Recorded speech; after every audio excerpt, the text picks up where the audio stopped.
Hello student, मैं आपका शिक्षक मित्र आपका आपके यूट्यूब चैनल जिसका नाम वैल्यू एजुकेशन 247 है, मैं आपका हार्दिक स्वागत करता हूं। जैसा कि आप हेडिंग देख रहे हैं, आज का हमारा टॉपिक है फ्यूचर कंटिन्यूअस टेंस। तो आइए शुरू करते हैं फ्यूचर कंटिन्यूअस टेंस पर चर्चा। सबसे पहले पहचान। तो फ्यूचर कंटिन्यूअस टेंस की पहचान है जिन वाक्यों के अंत में रहा होगा, रही होगी या रहे होंगे ये शब्द आते हैं, वे फ्यूचर कंटिन्यूअस टेंस के होते हैं। जैसे कि राम आम खा रहा होगा। इस वाक्य को पढ़ने से हमें ये महसूस होता है, ये पता चलता है कि जो राम है वो आम को खा रहा होगा, मतलब कि फ्यूचर की बात हो रही है। ठीक है ना। तो यहाँ पर हम यहाँ लास्ट शब्द देखेंगे, रहा होगा। इस शब्द को देखने से हमें ये पता चलता है कि ये फ्यूचर कंटिन्यूअस टेंस का है। अब फ्यूचर कंटिन्यूअस टेंस की पहचान हो गई, तो पहचान होने के पश्चात हमें पता होना चाहिए कि इसमें हेल्पिंग वर्ब कौन सी लगेगी। तो इसमें हेल्पिंग वर्ब लगती है या तो विल बी या शैल बी। इन दोनों में से जो है कोई एक आपके हेल्पिंग वर्ब लगेगी। अब विल बी कहाँ लगाना है? ज़्यादातर केसेस में जो है वो विल बी लगाना है। शैल बी किस में लगता है? केवल आई के साथ में लगता है। ठीक है, यानी आई के साथ में हम शैल लगाते हैं, बाकी जितने भी आते हैं उनके साथ में हम विल लगेंगे। तो यहाँ पर हमें बनाना है राम। सबसे पहले तो यहाँ लिख देंगे हम राम। राम एक वचन है तो यहाँ आ जाएगा विल और उसके साथ में आ जाएगा बी।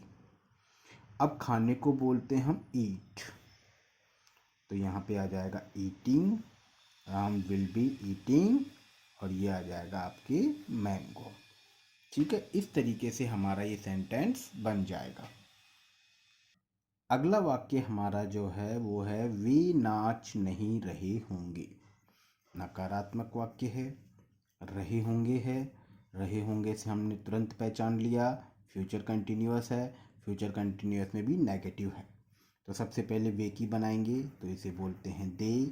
दे के साथ में लगेगा विल और उसके साथ लगेगा बी। नाचने को बोलते हैं डांसिंग। डांस आईएनजी लग गया, डांसिंग। ठीक है, तो यहाँ पर लेकिन नहीं भी है, तो यहाँ पर साथ में आ जाएगा not. They will be not dancing. इस तरीके से ये आपका जो है कंटिन्यूअस का टेंस नेगेटिव सेंटेंस बन जाएगा। अगला वाक्य है क्या हम खाना खा रहे होंगे। ये एक प्रश्नवाचक वाक्य है। रहे होंगे आ गया, रहे होंगे आते ही हमने पहचान लिया फ्यूचर कंटिन्यूअस है। फ्यूचर कंटिन्यूअस में भी इंटरोगेटिव सेंटेंस है, तो वी। ठीक है, अब यहाँ पर शुरू करेंगे हम विल और ये बी यहाँ लगेगा। ठीक है, और यहाँ पर खाने को बोलते हैं ईटिंग, खाने को बोलते हैं फूड। ठीक है, इस तरीके से ये हमारा प्रश्नवाचक वाक्य बन गया। अगला वाक्य है क्या वह पत्र नहीं लिख रही होगी। रही होगी फ्यूचर कंटिन्यूअस। क्या आ गया मतलब इंटरोगेटिव है। नहीं आ गया मतलब इंटरोगेटिव में भी नेगेटिव सेंटेंस है। तो सबसे पहले क्या के लिए यहाँ पर हेल्पिंग वर्ब होता है विल। वह के लिए आ जाएगा शी क्योंकि लड़की है। ठीक है, इसके बाद में बी। ठीक है, फिर इसके बाद में आ जाएगा नॉट। लिखने को बोलते हैं राइटिंग ए लेटर। इस तरीके से ये हमारा वाक्य बन जाएगा।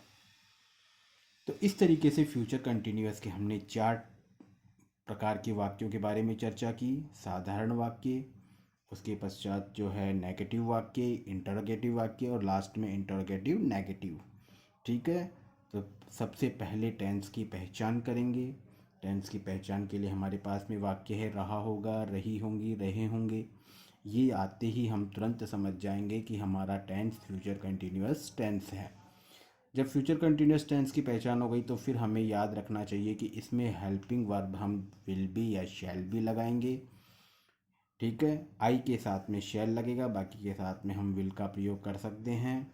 ठीक है, इस तरीके से। और अगर कोई प्रश्नवाचक वाक्य हो तो उसको विल से ही शुरू करना है, विल या शेल दोनों में से किसी से भी शुरू कर सकते।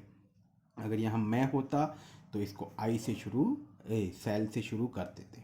ठीक है ना, जैसे क्या मैं खाना, ठीक है ना, तो मैं शब्द होता तो यहाँ आई आता और यहाँ फिर शैल आता, तो शैल से शुरू हो जाता।